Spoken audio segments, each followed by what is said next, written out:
ডাইনি, স্কন্ধকাটা, মেছোভূত এবং পেতনি তাদের অদ্ভুত বাইকগুলো নিয়ে রেসের জন্য প্রস্তুত হচ্ছিল।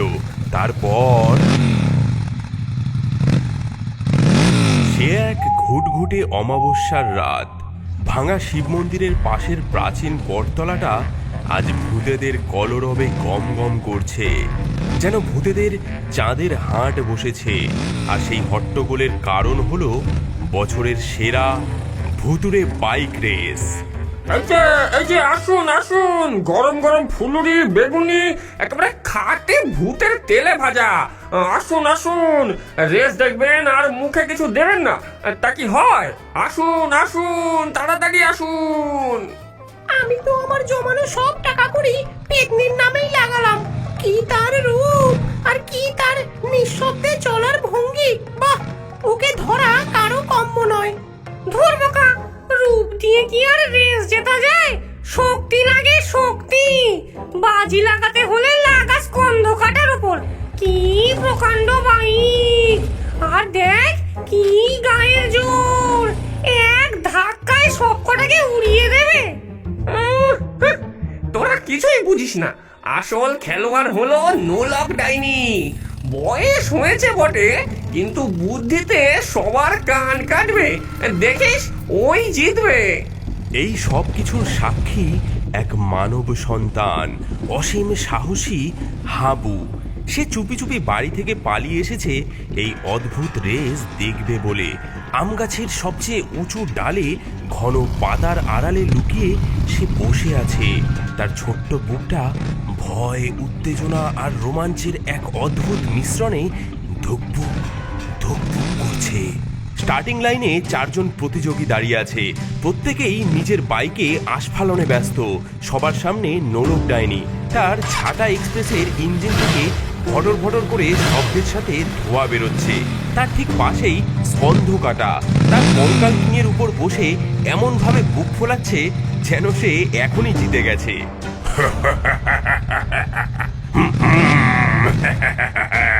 আমার কঙ্কাল কিং এর সামনে আজ কেউ টিকবি না। এর প্রতিটি হার নাম করা পালোয়ানদের, বুঝলি? তাদের অতৃপ্ত আত্মাগুলো এই বাইককে শক্তি যোগায়। কিরে কিরে ডাইনি বুড়ি, তোর এই মরচে পড়া ছাটায় আজ তেল দিয়েছিস তো, নাকি মাঝপথে ভেঙে পড়ে আমার পায়ের তলায় আসবি? এই মুন্ডহীন দৈত্য, তোর মোটা মাথায় বুদ্ধিও নেই দেখছি। বয়স নিয়ে খোটা দিস না। বয়স যত বাড়ে ধারও তত বাড়ে। আমার ঝাঁটা হলো ক্লাসিক মডেল, অ্যান্টিক জিনিস। এর কদর তুই কি বুঝবি? আমার ঝাঁটা চলে মন্ত্রের জোরে আর স্টাইলের ঠেলায়। তোর মতো হাড় জিরজিরে খটখটে গাড়ির মতো শুধু আওয়াজে সার না। তাদের ঝগড়ার মাঝেই তৃতীয় প্রতিযোগী মেছোভূত, সঙ্গে তার ইলিশ রকেট। আমার ইলিশ রকেটের কাছ থেকে একটু দূরে থাকিস সবাই। আজকের মাছটা একেবারে পদ্মায় টাটকা ইলিশ। যা গন্ধ না, তোদের মাথা ঘুরে পড়লে আমি কিন্তু কিছু বলতে পারবো না। সব শেষে ছিল সুন্দরী পেতনি। সে কোনো তর্কে গেল না। তার লতা পাতা আর শিকড় দিয়ে তৈরি ফিসফিস ফ্লাইয়ার থেকে কোনো শব্দই আসছে না। শোনো শোনো, হে সাহসী ভূতের দল, শোনো এই রাতের মহাযুদ্ধের নিয়মাবলী। পথ আগের মতোই, এই বটতলা থেকে বাঁশবাগান, তারপর ধূর্ত দৈত্যদের মাঠ পেরিয়ে শ্মশানের শর্টকাট ধরে গুঞ্জন গুহা পার হয়ে নরবরে কাঠের সাঁকো পেরিয়ে ভাঙা জমিদার বাড়ি। কোনো প্রতিযোগী অন্য প্রতিযোগীর গাড়ি ইচ্ছে করে ভাঙতে পারবে না, তবে বুদ্ধির প্যাচে ফেলতে কোনো বাধা নেই। যে প্রথম হবে সে পাবে মহা পুরস্কার, 1 বোতল খাঁটি জোনাকি পোকার আলো, যা দিয়ে 100 বছর যে কোনো অন্ধকার ঘর দিনের মতো আলোকিত করে রাখা যাবে। এবার দেখাও তোমাদের অলৌকিক ক্ষমতা। ব্রহ্মদৈত্যের কথা শেষ করতেই তিনবার শেয়াল ডেকে উঠল, আর সাথে সাথেই ভ্রুম ভ্রুম ঘটর ঘটর চারটি বাইক একসাথে তীব্র গতিতে রাতের অন্ধকারে মিলিয়ে গেল। ঝড়ের বেগে চারজন প্রতিযোগী ঢুকে পড়েছে গভীর বাঁশ বাগানে। কিন্তু একই ঢোকার সাথে সাথেই সরু বাঁশগুলো যেন জীবন্ত হয়ে উঠল। তারা নিজেদের মধ্যে পথ তৈরি করে এক গোলক ধাঁধা বানিয়ে ফেললো। কোন দিকে যাবি? পথ কই? এদিকে আয়। না না, এদিকে ওদিকে। আমাদের ফাঁকি দেওয়া অত সহজ নয়। বোকার দল, বাতাসকে কি গোলক ধাঁধায় আটকানো যায়? পথ ছাড় বলছি, কঞ্চির দল, পথ ছাড়। এই বলে স্কন্ধকাটা তার বাইকের ওপর রাখা মাথাটাকে বন বন করে ঘুরিয়ে সামনের বাঁশ বাগানের দিকে ছুঁড়ে মারল। মাথাটা গিয়ে লাগলো এক প্রকাণ্ড বাঁশের গায়ে। ব্যথায় সব বাঁশ সোজা হয়ে পথ ছেড়ে দিল, কিন্তু মেছো ভূত পারল না। একটা বাঁশের বাড়ি খেয়ে সে তার ইলিশ রকেট নিয়ে ছিটকে পড়ল পাশের ডোবায়। গেলাম রে। আরে এত পুঁটি মাছ! আহা, রেস তো পরের বছরও হবে, কিন্তু এমন তাজা পুঁটি মাছ রোজ রোজ তো পাওয়া যায় না। দাঁড়া দাঁড়া, দুটো ধরে মুখে পুরিনি। এই তো জীবন। আহা, ব্যাস, প্রথম প্রতিযোগী রেস থেকে স্বেচ্ছায় অবসর নিল।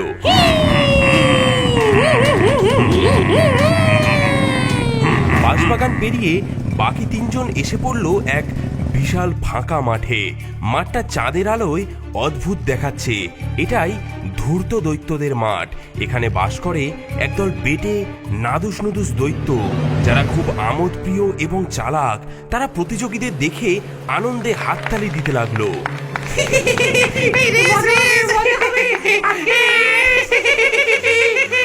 ওদের পথ আটকারে। দেখি কেমন বুদ্ধি ওদের। দৈত্যরা ছুটে এসে আঠালো কাদার তাল ছুটতে লাগলো। একটা তাল এসে লাগলো স্কন্ধকাটার কঙ্কাল কিং এর চাকায়। চাকাটা কাদার মধ্যে বিশ্রীভাবে আটকে গেল। এই পুচকের দল, ছাড় ছাড় বলছি, নইলে তোদের চাটনি বানিয়ে খাবো আমি। কিন্তু দৈত্যরা তার রাগ দেখে আরো মজা পেল। তারা তাকে ঘিরে নাচতে লাগলো। পেতনি তার নিঃশব্দ যান নিয়ে মাটির সামান্য ওপর দিয়ে ভেসে চলে গেল। তাকে কেউ ধরতে পারল না। নোলক ডাইনি দেখলো বিপদ। সে তার ঝুলি থেকে এক মুঠো চকচকে পুঁথির মালা বের করে দৈত্যদের দিকে ছুঁড়ে দিল। নে নে, তোদের জন্য উপহার। এবার মারামারি করে ভাগ করে নে।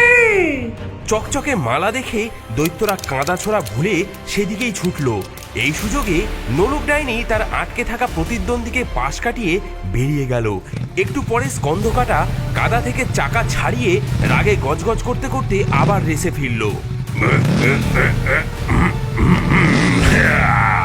তারা বেটা ছেলেদের দেখে নেবো পরে। মাঠ পেরিয়ে শ্মশানের কাছাকাছি এসে পেতনি আর স্কন্ধকাটা দেখলো নোলক ডাইনি আবারও সোজা রাস্তা ছেড়ে শ্মশানের ভেতর দিয়ে একটা শর্টকাট ধরেছে। এই ওই বুড়ি বড্ড ফাঁকিবাজ, আমিও ছাড়বো না, আমিও আসছি। কিন্তু শ্মশানের ভেতরে ওঁত পেতেছিল বিপদ। যেই না তারা ভেতরে ঢুকেছে, অমনি পুরনো কবরগুলোর তলা থেকে ছায়ার মতো কালো কালো হাত বেরিয়ে এসে তাদের গাড়ির চাকা ধরতে চাইলো। হাতগুলো এত দ্রুত আসছিল যে পালানোর পথ ছিল না। নে নে, এবার গুনতে থাক বাসা ধরে না। 1 2 3, গুনতে গুনতে সকাল হয়ে যাবে। নোলক ডাইনি তার ঝুলি থেকে এক মুঠো সর্ষে ছড়িয়ে দিয়েছিল, তাই সর্ষে গোনার অভিশাপে ব্যস্ত হয়ে পড়ল সেই ছায়া ছায়া হাতগুলো। এই সুযোগে ডাইনি অনেকটা এগিয়ে গেল। স্কন্ধকাটা আর পেতনিও সেই সুযোগে পার হয়ে গেল। শ্মশান পেরিয়ে তারা এসে পৌঁছালো এক পাহাড়ের পাদদেশে, যেখানে রয়েছে গুঞ্জন গুহা। গুহার ভেতরটা অন্ধকার, আর সেখানে ভেসে আসছে অদ্ভুত সব ফিসফিস শব্দ, যা প্রতিযোগীদের মনের গোপন ইচ্ছাকে জাগিয়ে তোলে।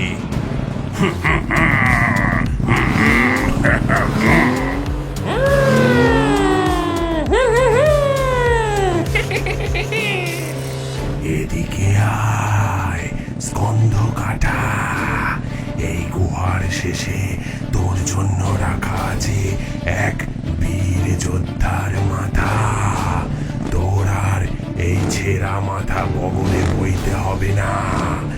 এদিকে আয়। চুপ কর, আমার এই মাথায় সেরা। এর চোখ দুটো হেডলাইটের কাজ করে। তোর ওই যোদ্ধার মাথায় কি সেই ব্যবস্থা আছে? নেই।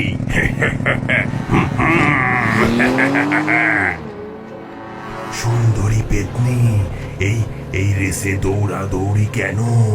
ডান দিকের সুড়ঙ্গে গেলেই পাবে অমর সৌন্দর্যের ঝর্ণা, যা দিয়ে তুমি আবার মানুষ হয়ে যেতে পারবে। আসো। পেতনির গতি একটু কমলো। তার চোখে এক মুহূর্তের জন্য ফুটে উঠল এক গভীর বেদনা, কিন্তু সে মায়ার ফাঁদে পা না দিয়ে সোজা এগিয়ে চলল।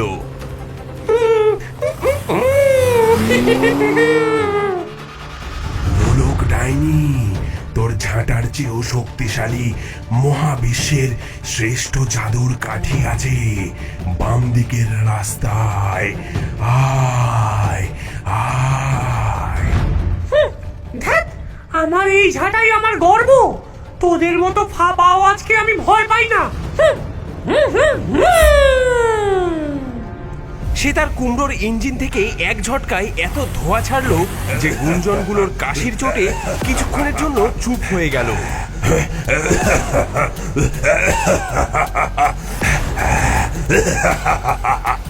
গুহা পেরিয়ে বাকি তিনজন প্রতিযোগী এসে পৌঁছালো এক নদীর ধারে।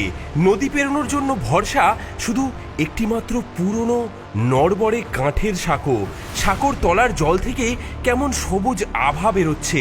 নোলক ডাইনি যেই তার ঝাঁটা এক্সপ্রেস নিয়ে সাঁকোর ওপরে উঠেছে, অমনি সাঁকোটা ভীষণভাবে দুলতে শুরু করলো।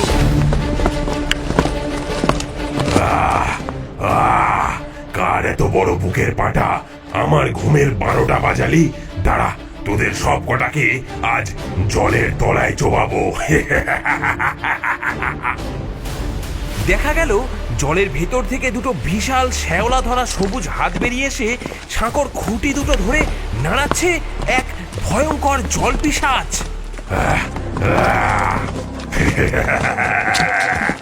এই এই এই শ্যাওলা ভূত, সাঁকো ছাড় বলছি, নইলে তোর ওই পচা মাথা দিয়েই আমি আমার বাইকের নতুন টায়ার বানাবো। হ্যাঁ বটে, আমার মাথা পচা। দাঁড়া, তোকে তোকে দিয়েই আজ আমার রাতের খাবারটা সারবো। জলপিশাচ আবারও জোরে জোরে সাঁকো নাড়াতে লাগলো, কিন্তু নোলক ডাইনি শুধু মুচকি হাসলো। এই রোগের ওষুধ আছে আমার কাছে। সে তার ঝুলি থেকে একটা জ্যান্ত কাঁকড়া বিছে বের করে জলের মধ্যে ছুঁড়ে দিল। বিছেটা সাঁতরাতে সাঁতরাতে গিয়ে জলপিশাচের হাতে দিল এক বিষাক্ত হুল ফুটিয়ে। ওরে বাবারে, ওরে বাবারে, চলে গেল রে, ওরে বাবারে। যন্ত্রণায় ছটফট করতে করতে জলপিশাচের হাতটা সরিয়ে নিতেই সাঁকোটা স্থির হলো। সেই সুযোগে ডাইনি আর স্কন্ধকাটা ছাই করে সাঁকো পার হয়ে গেল। আর নিঃশব্দ পেতনি সে কখন যে দুলুনি উপেক্ষা করে সবার অলক্ষ্যে পার হয়ে গেছে তা কেউ টেরই পায়নি।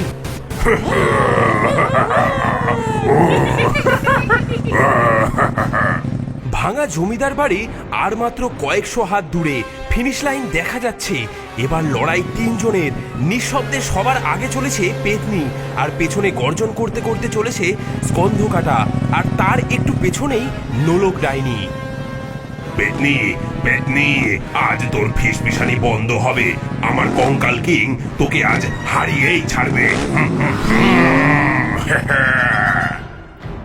ডাইনি দেখলো সে শক্তিতে আর পেরে উঠবে না। এবার দরকার খাঁটি বুদ্ধির। সে গলা ফাটিয়ে এমন চিৎকার করলো যা শুনে বাকি দুজন চমকে গেল। ওরে পেতনি, সর্বনাশ! পেছনে দেখ, ব্রহ্মদৈত্য নিয়ম ভেঙে তোর দিকেই তেড়ে আসছে। তুই নাকি দৈত্যদের মাঠে শর্টকাট নিয়েছিস। পেতনি ভূত হলেও ভারী নিয়মনিষ্ঠ। অন্যায়ের অপবাদ সে সহ্য করতে পারে না। কি অসম্ভব! আমি কোনো নিয়ম ভাঙিনি। সে সত্যি সত্যি পেছনে তাকাতেই তার মনোযোগ নড়ে গেল আর বাইকের গতি কমে গেল। সেই সুযোগে স্কন্ধকাটা তাকে টপকে গেল, কিন্তু ডাইনির চাল তখনও বাকি ছিল। সাব্বাস সাব্বাস বেটা পালোয়ান, তুই জিতবি। আরে তোর মাথাটা খুশিতে কেমন চকচক করছে, একবার দেখ। জয়ের আলোয় তোর চোখ দুটো যেন হীরের মতো জল জল করছে রে। হ্যাঁ, কই কই দেখি দেখি, সত্যি বলছিস? হ্যাঁ। সে আনন্দে আত্মহারা হয়ে তার বাইকে রাখা মাথাটাকে উঁচু করে দু হাতে ধরে দেখতে লাগলো। আর যেই না মাথাটা উঁচু করেছে, অমনি তার বাইকের হ্যান্ডেলের নিয়ন্ত্রণ গেল হারিয়ে। বাইকটা গড়গড়িয়ে সোজা গিয়ে ভাঙা দেওয়ালের ওপর পড়ল। এই সুযোগেই নোলক ডাইনি তার ঝাঁটা এক্সপ্রেসের শেষ টান দিয়ে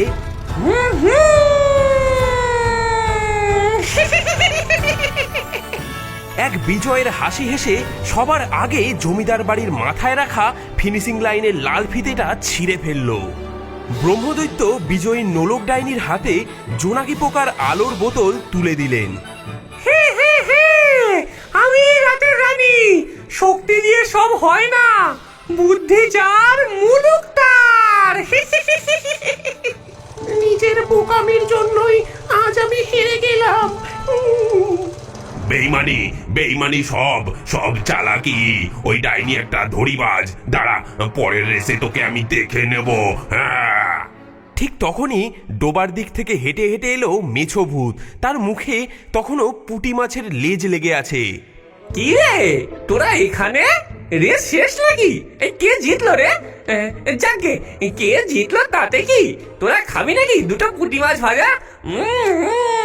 দারুণ স্বাদ। এদিকে আম গাছ থেকে সাবধানে নেমে এলো হাবু। তার সারা শরীর উত্তেজনায় কাঁপছে। তার মনে হলো ভূতেরাও তো অনেকটা মানুষের মতোই, কেউ শক্তিশালী কিন্তু বোকা, কেউ সুন্দরী কিন্তু নিয়ম মেনে চলে, কেউ চালাক আর বুদ্ধিমতী, আবার কেউ সব ভুলে শুধু পেট পুজো নিয়েই ব্যস্ত। সে হাসবে না ভয় পাবে বুঝতেই পারছিল না, কিন্তু একটা জিনিস সে বুঝেছিল, এই রাতের অভিজ্ঞতা সে জীবনেও ভুলবে না। আর পরের অমাবস্যার রাতের জন্য তাকে আবার অধীর আগ্রহে অপেক্ষা করতে হবে।